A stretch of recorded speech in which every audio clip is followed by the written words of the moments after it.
اعوذ باللہ من الشیطان اللعین الرجیم بسم اللہ الرحمن الرحیم اللہم صلی علی محمد وآل محمد وعجل فرجہم وساہل مخرجہم۔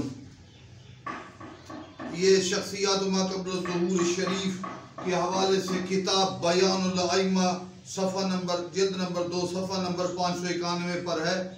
ان محمد بن الحنفیہ قال ينظر الخلیفہ من بنی ہاشم بیت المقدس یملأ الارض عدلا ویبنى بیت المقدس بنا لم یبنى مثلہ۔ کہتے ہیں جناب محمد بن حنفیہ نے کہا کہ خلیفہ نازل ہوگا بنی ہاشم میں سے بیت المقدس کی طرف، وہ اس کی ایسی بنیاد رکھے گا جس سے پہلے اس کی نہیں ہوگی۔ یملک 14 سنہ، اس میں 14 سال حکومت کرے گا۔ اس کے بعد روم کی وجہ سے ہوگا۔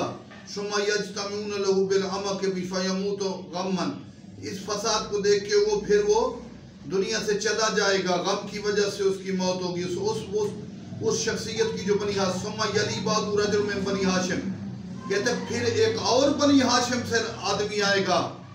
دیکھیں نا، یہ بیت المقدس پر فتح ہوگی، اس کو پھر روم نقصان پہنچائے گا، پھر ایک شخص بنی ہاشم، ثم یخرج المہدی، پھر امام زمان آئیں گے۔ وَتَقُونُ حَزِیمَتُهُمْ، پھر وہ ان سے جنگ کریں گے۔ کن سے؟ روم والوں سے، دشمنوں سے، جنہوں نے بنی ہاشم کے 2 عظیم افراد کو شہید کیا تھا۔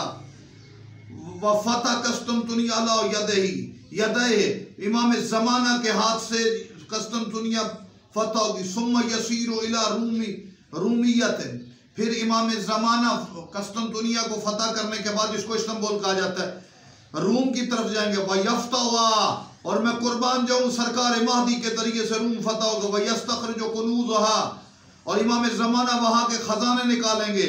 وَمَائِدَةٌ، وہ مائدہ نکالیں گے، سلیمان بن داؤد، مائدہ سلیمان بن، ثُمَّ يَرْجَعُ إِلَىٰ بَيْتِ الْمُقَدَّس، سارے برکتیں دے کر، خزانے نکال کر، تقسیم کر کے پھر مولا لوٹ جائیں گے إِلَىٰ بَيْتِ الْمُقَدَّس وَيَنْزِلُهَا، اس وہاں نازل ہوں گے۔ وَيَخْرُجُ الدَّجَّالُ فِي زَمَانِهِ، دجال بھی اسی مہدی آل محمد آقا کے زمانے میں خارج ہوگا، اس کا خروج ہوگا۔ وَيَنْزِلُ عیسیٰ ابن مریم فَيُصَلِّي خَلْفَهُ، اور پھر عیسیٰ ابن مریم نازل ہوں گے جو امام کے پیچھے نماز پڑھیں گے۔ بیان الائمہ کے حوالے سے یہ ہماری گفتگو ہے۔ مالک ہمیں امام کا ذکر کرنے کی توفیق عطا فرمائے۔ والسلام علیکم ورحمۃ اللہ وبرکاتہ۔